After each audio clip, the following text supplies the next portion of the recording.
Gusto nyo ba ang umuwi? Si President Rodrigo Duterte dito sa Davao! BBM, hindi ka nag-iisip. Mas inuna mo ang iyong pinsan na si Tambaluslos. Isa kang tanga. Gusto mo ba na kapag president na si Bibi Sara ay ipakulong ka rin namin? At ang iyong buong pamilya? Madayo Davao! Maayong buntag Davao! Gusto ko mas malakas. Maayong buntag Davao! Yeah, pare! Magandang araw po sa inyong lahat. Ako po si Atty. Harold Respicio, Vice Mayor ng Reyna Mercedes Isabela. Ang Isabela po ay nasa norte.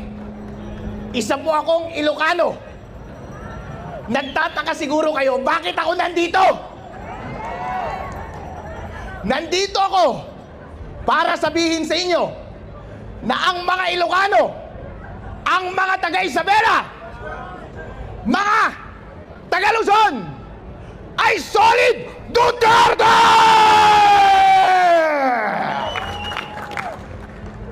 Sinasabi ko po sa inyo, sinasabi ko kay VP Sara, mula sa aming bayan at sa aming isla at sa aming probinsya, mahal po kayo ng mga Ilocano. Totoo po yan. Hindi po ako nang bobola. Dahil po, kahit sabihin nilang maraming nagmamahal kay BBM, hindi ibig sabihin na hindi namin mahal si Sara. Dahil sa totoo lang po, nung tumakbo si VP Sara at si BBM ng sabay noong nakaraang eleksyon, tuwang-tuwa po kami. Bakit po? Dahil ito na po ang pagkakataon na i-redeem ng mga Ilocano ang kanilang masamang nakaraan. Pero BBM, ano ang ginawa mo? Sinayang mo! Instead na i-redeem mo ang pangalan ng iyong pamilya, ang ating lahi, nag-double down ka pa sa pagnanakaw!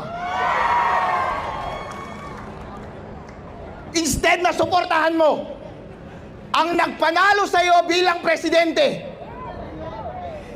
ipinahuli mo pa ang kanyang ama sa mga dayuhan.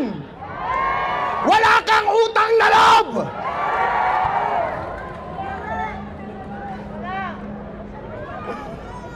Mga kababayan, ito po ang tinatanong ko sa inyo. Gusto nyo ba ang umuwi? Si President Rodrigo Duterte dito sa Davao! BBM, hindi ka nag-iisip. Mas inuna mo ang iyong pinsan na si Tambaluslos. Isa kang tanga. Gusto mo ba na kapag president na si Bibi Sara ay ipakulong ka rin namin? At ang iyong buong pamilya? Mga walang iya kayong mga senador at mga congressman, gusto nyo bang makulong din kayo?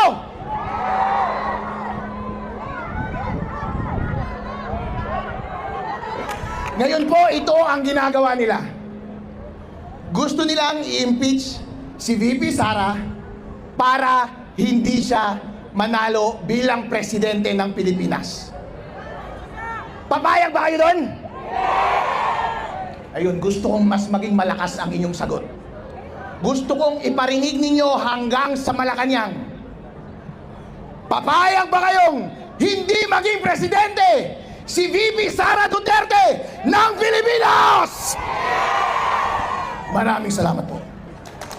Alright, once again, thank you very much to Vice Mayor Attorney Harold Respicio. And of course, we are joined once again by different councils joining us in solidarity for our